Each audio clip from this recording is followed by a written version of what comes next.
Alright, let's break this down, because this is one of those deep, wild truths that flips your whole understanding of the Bible upside down. 666 isn't just some spooky number from a horror movie. It's loaded with meaning straight from the Bible. In Hebrew, numbers and letters are connected, and the number 6 is all about man. Why? Because man was created on the sixth day. But here's the kicker, 6 also means incompletion. Man by himself is incomplete. He's fallen, broken, and stuck in sin because of Adam. That's why our flesh is always messing up, because it came from the ground, Adama, which was cursed after Adam sinned. Now, when you see something repeated 3 times in the Bible, it means it's complete or absolute. Like holy, holy, holy means total holiness. So, 666 is man, man, man, flesh, flesh, flesh. Completely without spirit. It's the picture of a person who's all about themselves, living only by their own strength, their own wisdom, their own way, no God, no spirit, no Jesus. Just self. That's why the Bible calls it the number of the beast. If you're only flesh, you act like a beast, not a child of God. But it goes even deeper.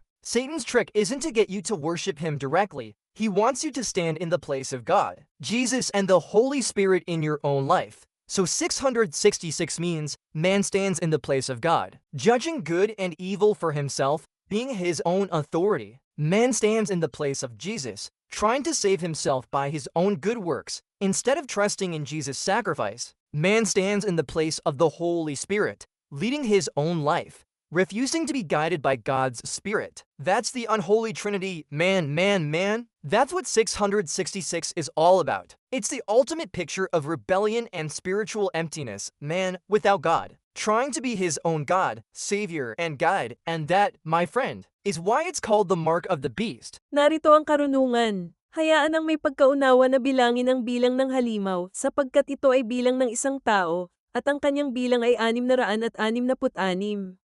Pahayag 13, versikulo 18 kay JV.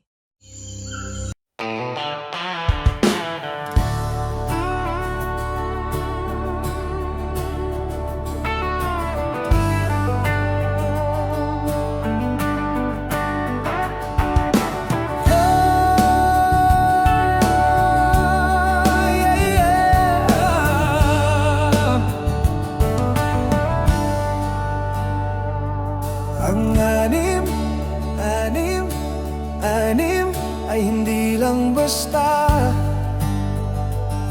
nakakatakot na numero mula sa isang horror movie.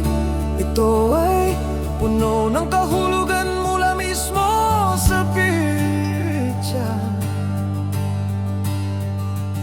Sa Hebreo, ang mga numero at letra A ay konektado, at ang bilang na 6 ay tungkol sa tao.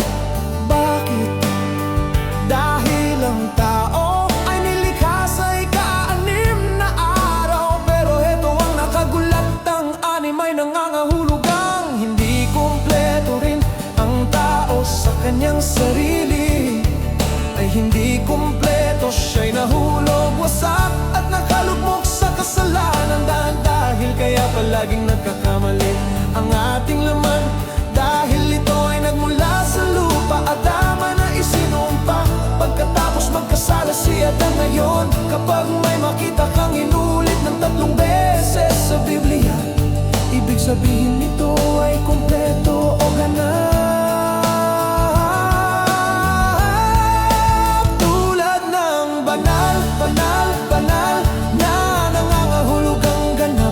Nakabanalan, kaya ang 6 ay tao-tao-talalan.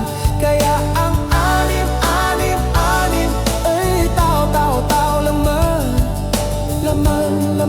Laman, ganap na walang espiritu. Ito ay larawan ng isang tao na puro sarili lamang, nabubuhay lamang sa kanilang sariling lakas, sariling karunungan, sariling paraan. Walang Diyos, walang Espiritu, walang Jesus, puro sarili lang. Kaya tinatawag ito ng Biblia na bilang ng hayop. Kung laman ka lang kumikilos katulad ng isang hayop.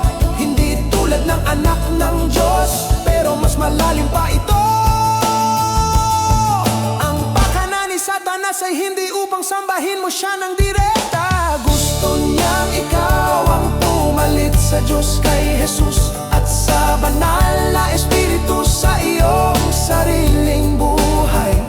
Kaya ang anim ang nangahulugan. Ang tao ay tumatayo sa lugar ng Diyos.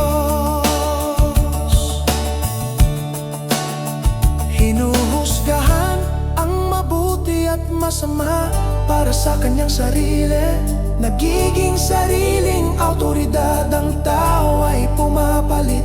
Kay Jesus, sinusubukang iligtas ang sarili sa pamamagitan ng kanyang sariling mabubuting gawa. Sa halip na magtiwala sa sakripisyo ni Jesus, ang tao ay humahawak sa lugar ng banal na Espiritu.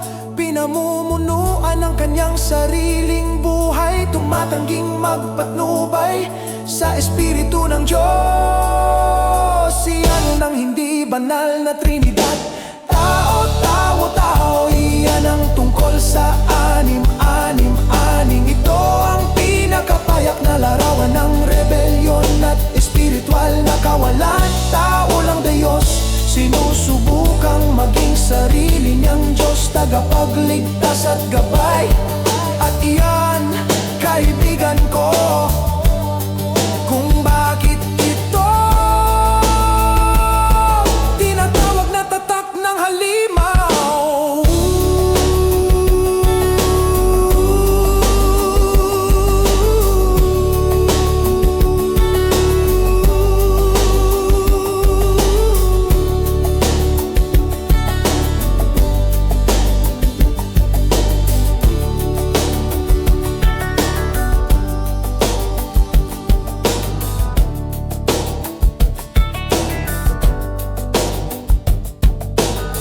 Paki-share po ang channel, si Jesus ay Hari, sa ikaluwalhatian ng Diyos.